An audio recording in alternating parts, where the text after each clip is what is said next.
Hey folks, welcome to Horsemanship 101 again.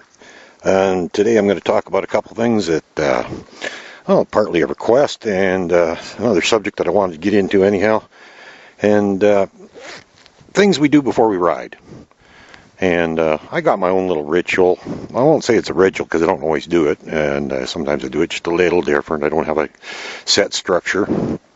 But I want to talk about things that other people do too. Is one of the things that is very common. A lot of people like to lunge their horse before they ride it, and I'm not a big fan of lunging for a number of reasons. One is the fact that it's done for the wrong reasons, and another is that it's often done wrong. Lunging should be a part of a training. Not so much of a pre-ride ritual. A lot of people, particularly with hot horses, they like to lunge it for 15-20 minutes before they ride it because they say it's better behaved. And while that might be true, but really all what's happening is, you make that horse run in circles for 20 minutes straight, and by the time you get on, it's too tired to argue with you. And that's really what it comes down to. Sure, the horse is better behaved. It's not going to give you as much trouble when you ride it, but you're not really solving the problem. And the other thing with lunging is you can actually make matters worse because the horse gets frustrated. It doesn't understand what you want. You're making it run in circles nonstop, and even though it's doing what it thinks is the right thing, it's not getting a release of pressure. You're still making it do it, even though it thinks it's doing the right thing. So the horse gets rather confused because it thinks it's doing the right thing, but you're not letting up on it. You're not giving it a release of pressure. You're keeping the pressure on and making it run constantly. It gets confused and it gets really frustrated. It's just like if you were made to do the same repetitive task for an extended period of time, you're going to get a little testy too. So lunging a horse before you ride it, not a good idea. Not in my opinion. Some people will swear up and down by it and keep on doing it, and they can't change their minds on that one, unfortunately. Okay, so what I do, I was actually asked what my little regime is before I ride, and it's pretty simple.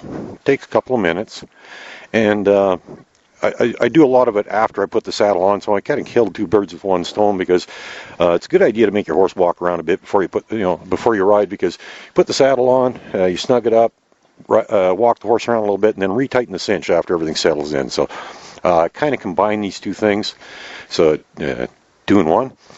Depending on the horse, some horses I'll go through all of this before I even put the saddle on so that it will stand still without being tied.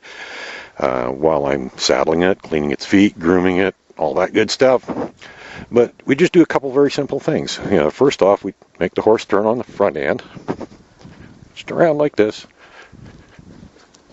Maybe one full revolution. Here, that's it. Then we change direction. We go the other way. Make the horse go the other direction, around on the front end. Okay. Maybe we'll make her do a couple circles around me. Oop. Not too many. Doesn't take much. And just so she doesn't get annoyed, we'll change directions.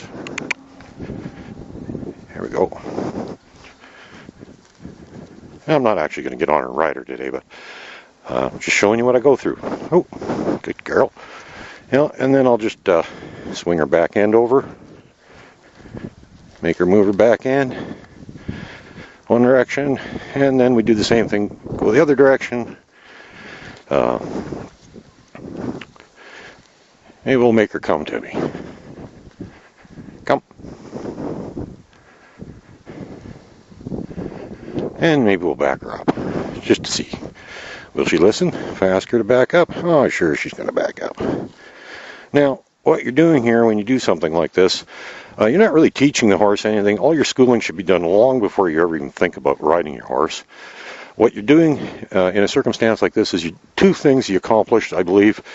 First, I get the horse's attention. It's focusing on me, and I've kind of established before I ever get on it that I'm going to make some requests, and I expect it to listen to me. And secondly, it's a test. I'm testing the horse to see how it's going to respond to me, so I know what I'm getting into. And if the horse doesn't respond well to these things, these few simple things that I do on the ground, then I'm not going to get on because we got a problem. The horse isn't listening to me. It's not respecting my requests. It's not being responsive. and it's a good indicator that you're going to have problems when you do get on it. So best you don't get on it, and you do a little work on your groundwork, do some more schooling, and then you think about riding the horse. So that's my little pre-ride ritual. Very simple. A lot of it I will do before I saddle the horse, because that way once the horse is listening to me and focused on me, it will stand still while I groom it and trim it and saddle it up. I don't have to tie it because I don't like tying. And once I've done that, I may repeat the process again after the saddle's on. Like I said, it helps settle. I always like to walk the horse a little before I ride it and then retighten the cinch so the saddle's all settled in real nice. And that makes everything good. So there you go, folks. A little pre-trip, pre-ride. And she likes to be with me. But, you know, that's all you got to do. You're just testing out the horse to see if it's going to listen to you before you get on it. And you're also getting it focused on you so that when you make requests from its back, it's actually going to be focused on you. It's listening to you, and it's waiting for you to ask for something, and it's ready to do it. So there you go. That makes your life a little simpler and a little bit safer. Have a good day and a good ride. Bye.